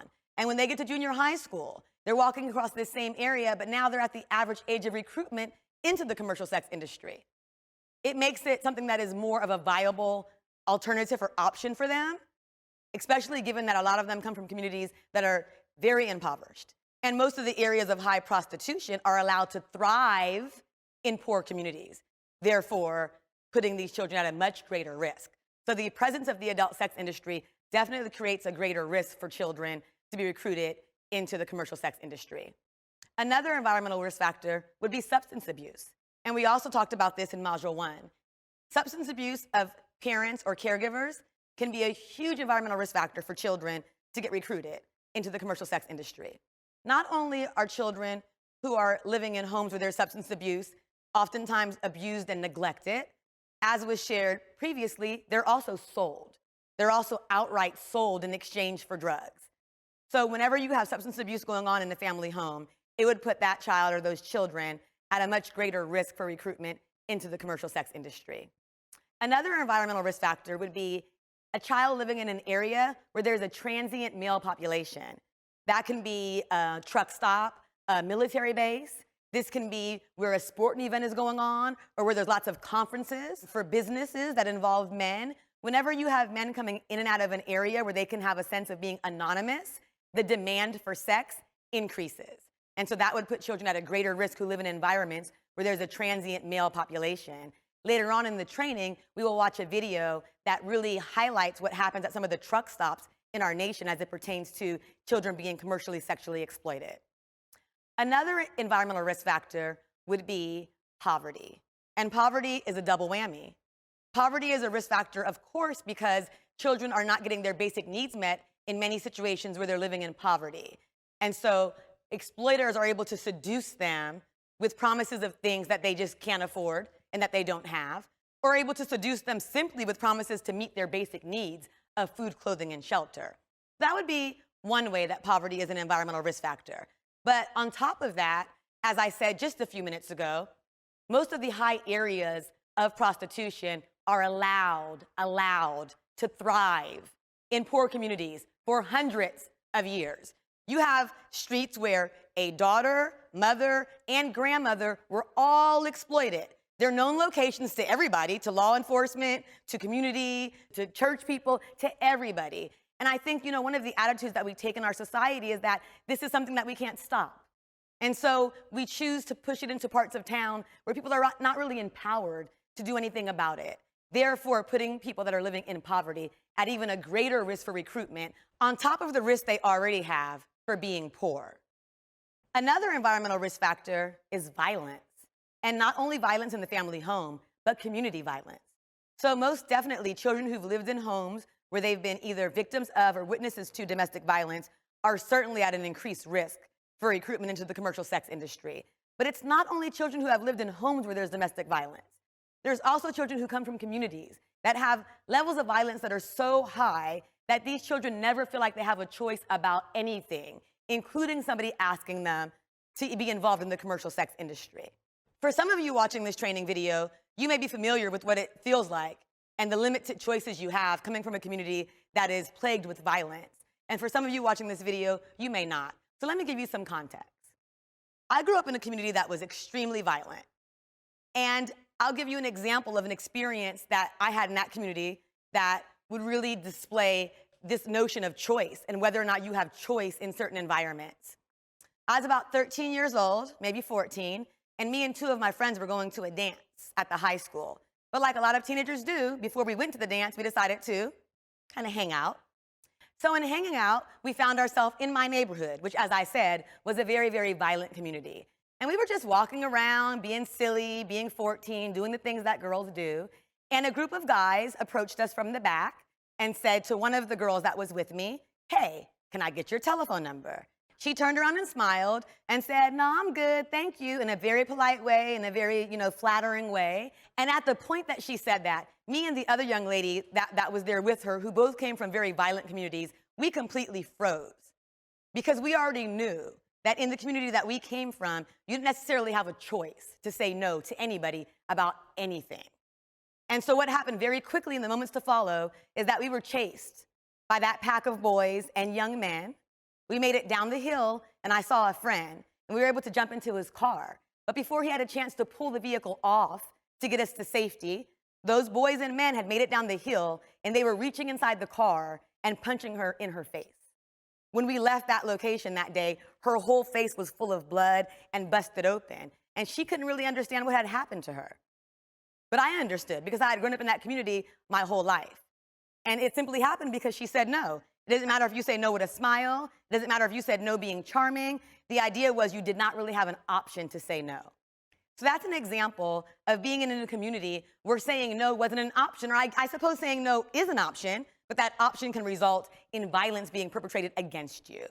I also grew up in a community where there were periods of times, sometimes for a week, sometimes for two, where all of the responsible parents that lived in that area would not let their children out the house. We didn't leave the house to go to the corner store. We didn't leave the house to attend school. We didn't leave the house to go anywhere because there was so much gunfire happening in our community. There was gunfire. There were people getting stabbed to death in the staircase. There were people getting thrown from 16th floor balconies. And so growing up in an environment like that doesn't necessarily give a child the idea that they have choice. And so I really want us to think about that when we think about this idea of choice, that one of these risk factors for children that get involved in the commercial sex industry is violence in their environment. And if there were, and poverty, right? And if there were ever two things that took away choice from anybody in this world, it's poverty and violence. Because where poverty and violence exist, choice is very limited, if non-existent. I think youth were initially ignored, and I think we as a department had seen them as prostitutes. Even though they were present and very visible, my office was located on one of the main tracks, I didn't see them. When a kid's on the street, we viewed it in the past that they made a decision to be out there We did acknowledge age. We didn't say that this is a 9-year-old or a 14-year-old or an 18-year-old. We just said that they're making their own choice. I was blessed to have a conversation and an interaction with a child who was 9 years of age. And at the time, she was having problems at home. She was running away. And during the course of developing a relationship with her, I come to learn about her exploitation. And I think that was the changing point. Then I went back and I started looking at all of the children who had been AWOL from our system, all of the kids that were 9, 10, 11, and started seeing some of the symptoms related to exploitation and having that thought process. There were other things that were going on. Another environmental risk factor would be proximity to borders. And this is not just international borders, but this can also be state borders, it could be city or county borders. And I'll give you an example of how that can happen on a local level. Where I come from, in Oakland, California, we have a street called San Pablo Avenue. And San Pablo Avenue runs through several different cities. But let's talk about the city of Berkeley and Oakland right now. So whenever law enforcement officers would see children in the city of Berkeley on San Pablo Avenue, they would encourage them to go over to the Oakland side of San Pablo Avenue, where there was less enforcement. And what that would do is it would put children that lived on the Oakland side of San Pablo Avenue more at risk for recruitment into the commercial sex industry. Now, we've talked about the environmental risk factors, and there are also social risk factors that we need to look at. Social risk factors include racism, sexism, homophobia and transphobia, sexualization of girls and boys, the glorification of the pimp culture in our society, and definitely the growth in technology over the past 15 years.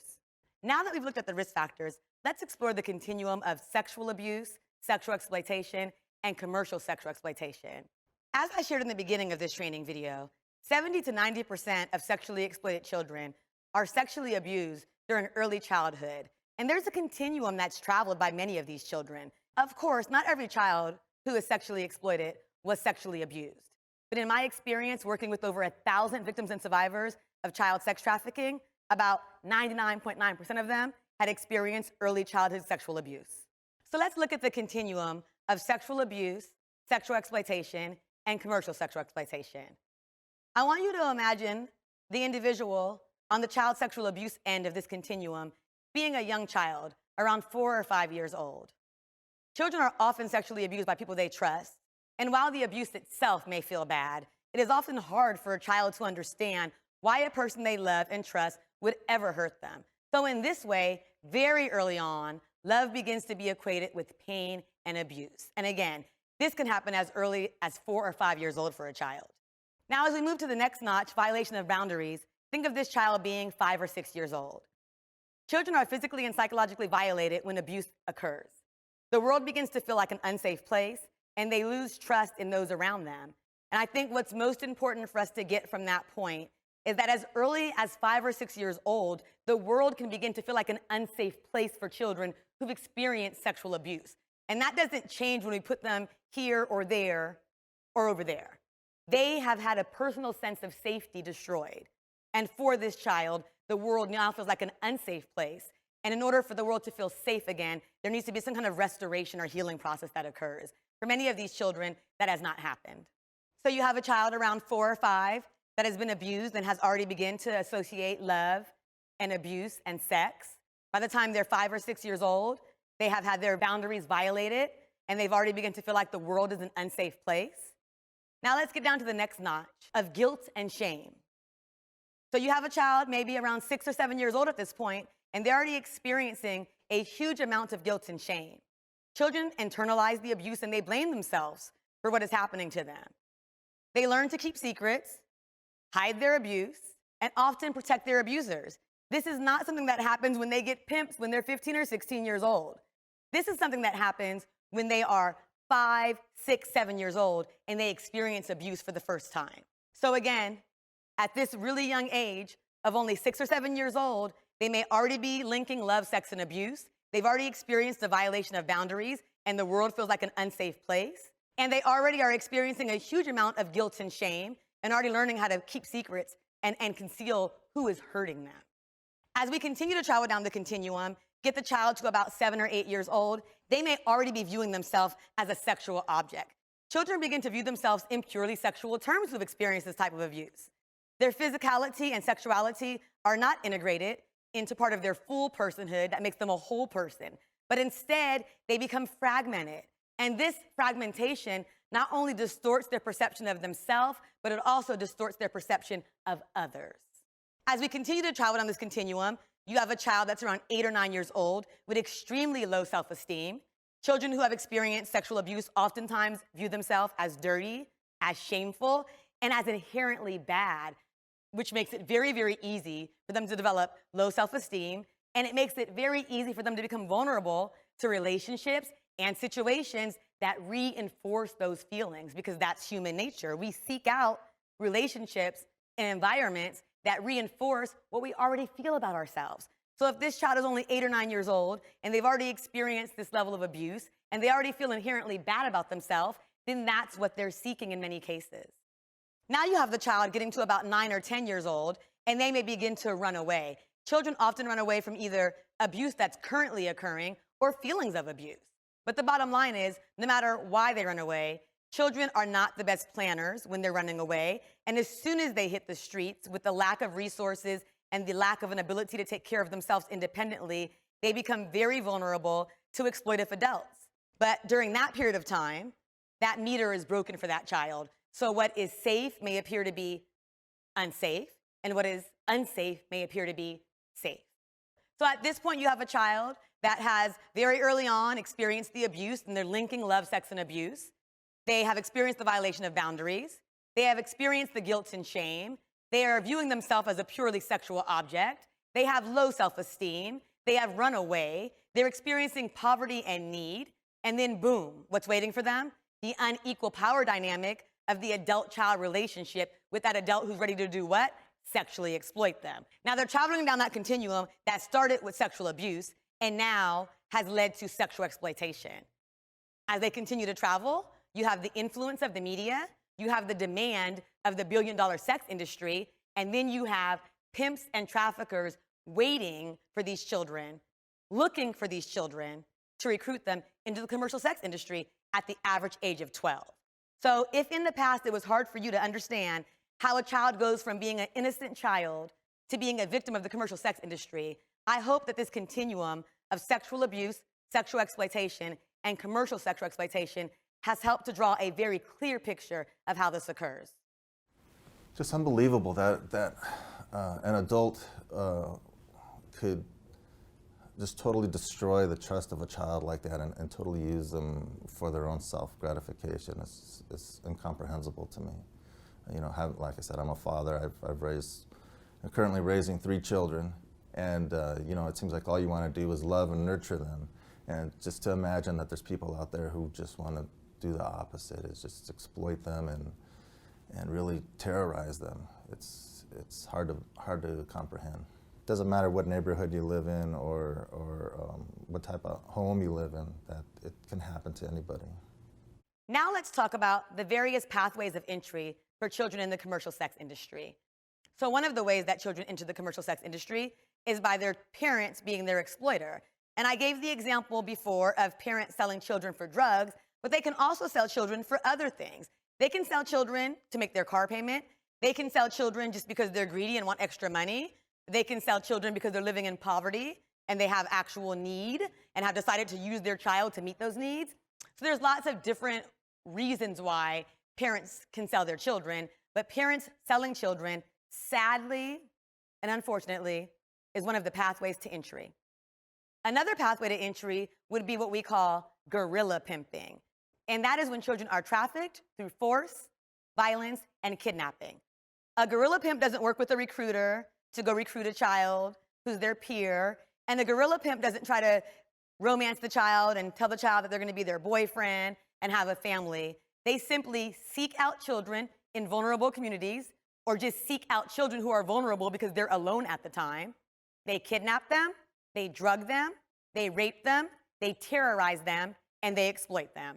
That is another pathway to entry. And let me share something with you about this pathway to entry that I think is very important for you to know. There was a girl, we'll call her Tabitha. Of course, that's not her real name. But Tabitha had been going in and out of the juvenile hall facility. I would say in this 1 year alone, she must have went in and out of juvenile hall 9 times. The judge was getting frustrated. Probation officer didn't know what to do. Her mother was getting frustrated. Nobody really knew what to do to help Tabitha. And everyone was dead set on the fact that Tabitha was in love with her pimp. She was in love with her pimp. She was in love with the exploiter. And so she just kept returning to him. And that was everyone's story.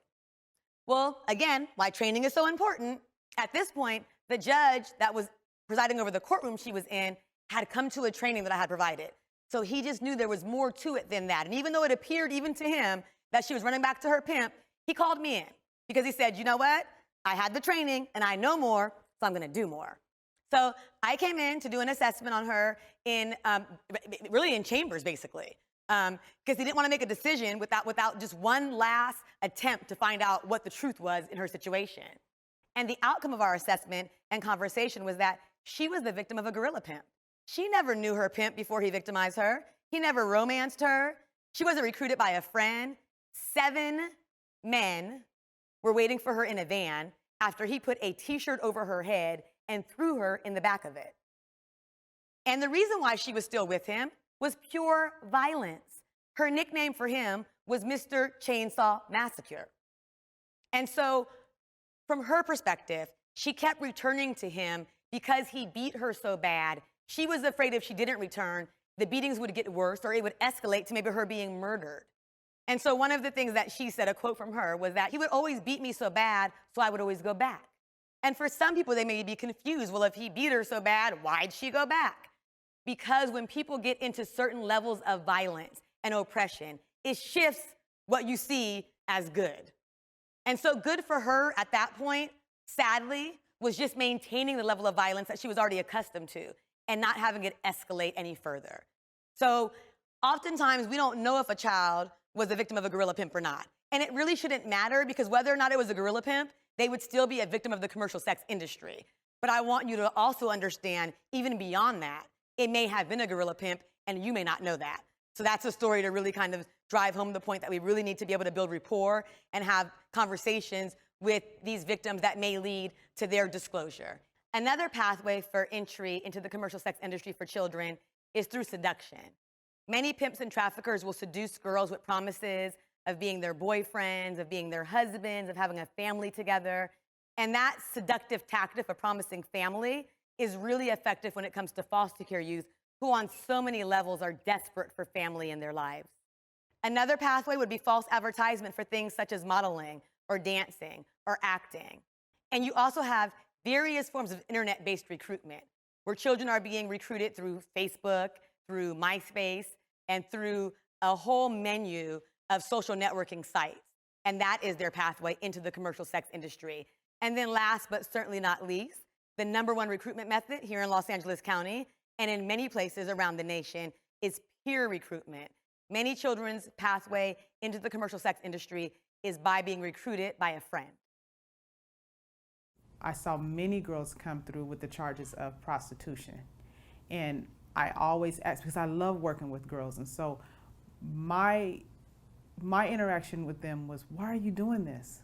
Why do you do this? You're beautiful. You don't have to do that. You can get your education, you can go to school, not knowing that they were victims.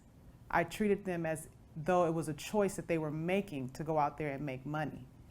I didn't realize that there was, I've heard the term pimp, but I didn't realize that, there were such things as pimps and someone that would exploit a child. I would like to read you a passage about choice from the book Girls Like Us by Rachel Lloyd, another great resource from GEMS. The question of choice impacts the way that domestically trafficked girls are viewed and treated by our society.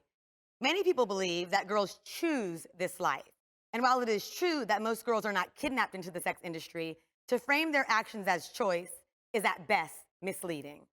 It is clear from the experience of girls that while they may have acted in response to individual, environmental, and societal factors, this may not necessarily be defined as a choice. The American Heritage Dictionary describes the act of choosing as to select from a number of possible alternatives, decide on, and pick out. Therefore, in order for a choice to be a legitimate construct, you've got to believe that A, you actually have possible alternatives, and B, You have the capacity to weigh those alternatives against one another and decide on the best avenue. Commercially sexually exploited and trafficked girls have neither. Their choices are limited by their age, their family, their circumstances, and their inability to weigh one bad situation against another, given their developmental and emotional immaturity. Therefore, the issue of choice has to be framed in three ways: age and age-appropriate responsibility, the type of choice, and the context of this choice. The age factor is perhaps the most obvious reason that discussions about the true choice are erroneous and unhelpful to the debate.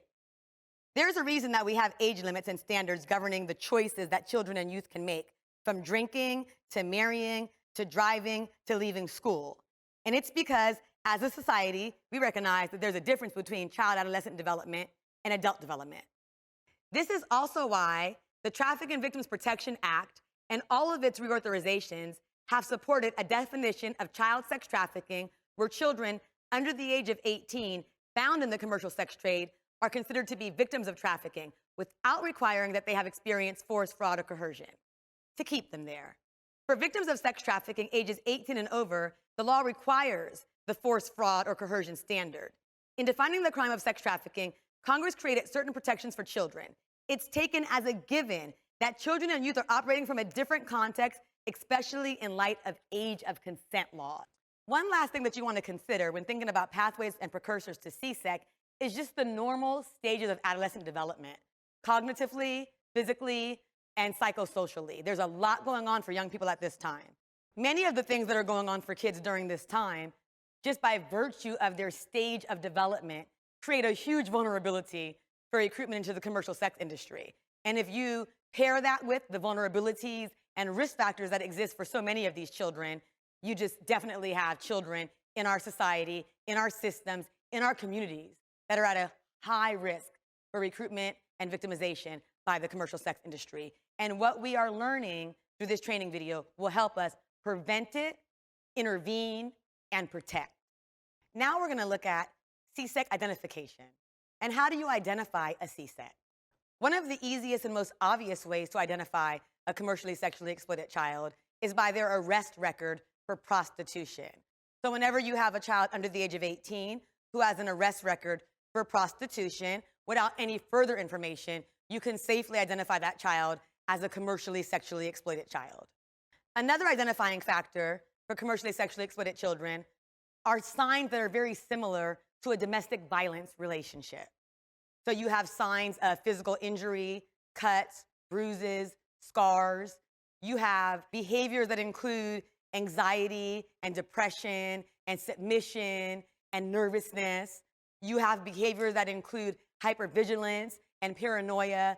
These are all behaviors that may be common to a domestic violence victim, but they are also factors in identifying commercially sexually exploited children. Another identifying factor for CSEC would be children who express interest in or who are engaged in relationships with adult males and females. Unexplained shopping trips or possessions that the child had no means to buy for themselves can also be signs that they're being seduced by an exploiter into the commercial sex industry. Cell phones, clothing, even getting their nails done or their hair done with no financial means to do so could be a sign that they're being seduced by a trafficker. Not being in control of their own money can also be an identifying factor for children who are being sexually exploited. They will oftentimes talk about money and having a lot of money, but they won't have any money on them because the pimp is in control of all their money. You may also be able to identify a commercially sexually exploited child by the slang that they use that comes from the commercial sex industry. There's many different words such as daddy or wifey or bottom bitch that come directly from the commercial sex industry. And if you hear a child talking amongst their peers using a lot of these slang words, there's a very good chance that they're either being recruited into the commercial sex industry or they're already being victimized.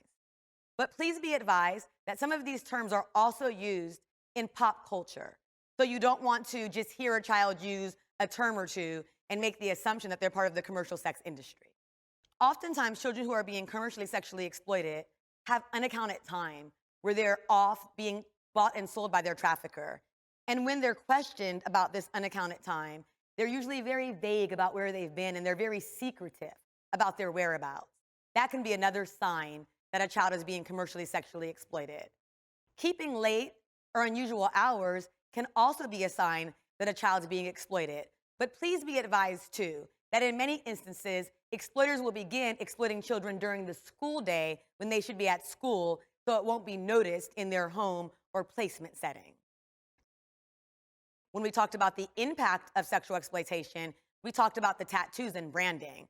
A child may have a tattoo on their body that they're reluctant to explain. Oftentimes, children are tattooed and branded by their exploiters.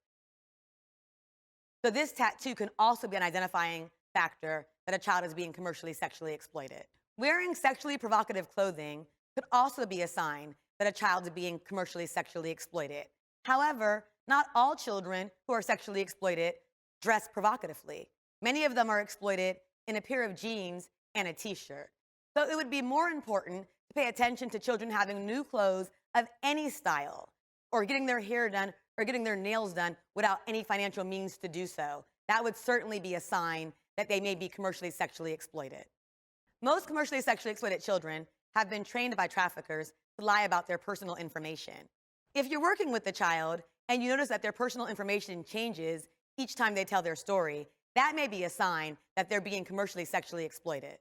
Other identifying factors for CSEC victims include children having explicit sexual online profiles, excessive frequenting of internet chat rooms or classified sites, elements of sexual exploitation in their drawing, poetry, or other modes of creative expression, frequent or multiple sexually transmitted diseases or pregnancies. You also may be able to identify youth by such factors as homelessness or running away, living in a group home or a youth shelter, truancy or tardiness from school, and definitely family dysfunction. It's not helpless, it's not hopeless, you just keep going. You keep talking to them. I think key is letting them know that you understand and that you're there for them. It's not this like dog and pony show, let me make you better, you're gonna do what I say, I know everything, I'm right.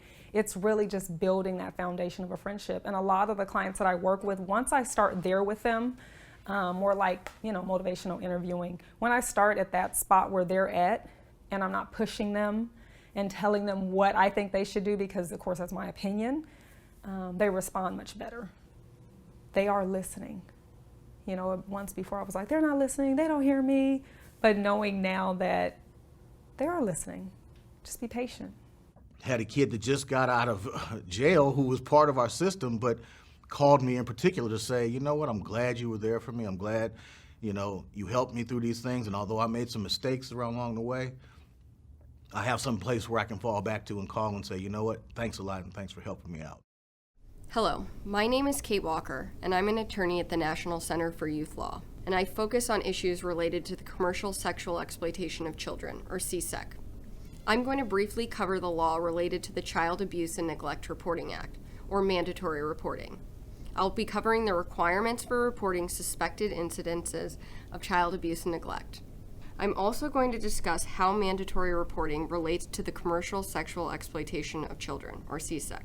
California passed the Child Abuse and Neglect Reporting Act to protect children from abuse and neglect. The law identifies certain individuals that are required to report abuse and neglect. They're referred to as mandated reporters. Many of you are mandated reporters. These individuals include, but are not limited to, teachers, school employees, employees of child care institutions, firefighters, physicians, members of the clergy, alcohol or drug counselors, school athletic coaches or employees, and commercial computer technicians. It is important to note that individuals that are not mandated reporters may also make reports of known or suspected abuse. Mandated reporters must report abuse or neglect whenever the mandated reporter, in his or her professional capacity or within the scope of his or her employment, has knowledge of or observes a child whom the mandated reporter knows or reasonably suspects has been a victim of child abuse or neglect. You do not have to confirm that this child is a victim of abuse or neglect. You just have to suspect that that's the case. Mandated reporters are required to report suspected child abuse or neglect to the local child abuse hotline. This agency must accept a report, whether offered by a mandated reporter or any other person. The mandated reporter must make a report to the agency via telephone as soon as possible and submit a written follow-up report within 36 hours of receiving information about the incident of abuse. Now, what's reportable? For the purposes of this discussion, I'll focus on abuses related to the commercial sexual exploitation of children and sex trafficking. First, abuse by any person is reportable.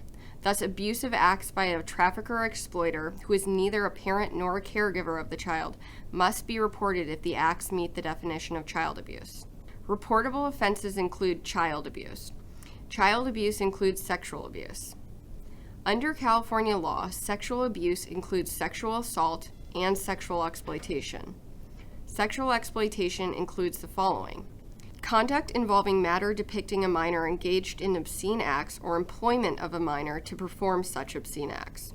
Additionally, any person who permits or encourages a child to engage in or assists them in engaging in prostitution or performances involving obscene sexual conduct, or to either pose or model for photos involving obscene sexual conduct, is reportable. Thus, a child that's being sold for sex on the street or in hotel rooms must be reported to the Child Abuse Hotline. These definitions suggest that traffickers taking advantage of vulnerable youth and coercing or forcing them to engage in sexual activities is child abuse and must be reported.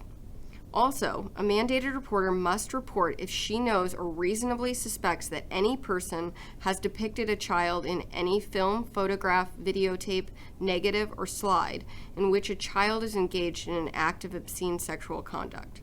Traffickers frequently utilize photographs depicting a child engaged in obscene sexual conduct to post online advertisements for sex on websites such as Backpage and Redbook.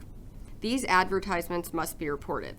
In the past, society viewed prostitution as a victimless crime. There was confusion about whether a child engaged in prostitution or being forced to sell sex on the street was a victim of child abuse. However, the law is clear. A child who is prostituted or sexually exploited falls under the definition of child abuse, and this must be reported. You, as mandated reporters, have to report this to the Child Abuse Hotline. This information has all been paraphrased from law. For full citations and guidance, please go to teenhealthlaw.org, which has detailed information on mandatory reporting.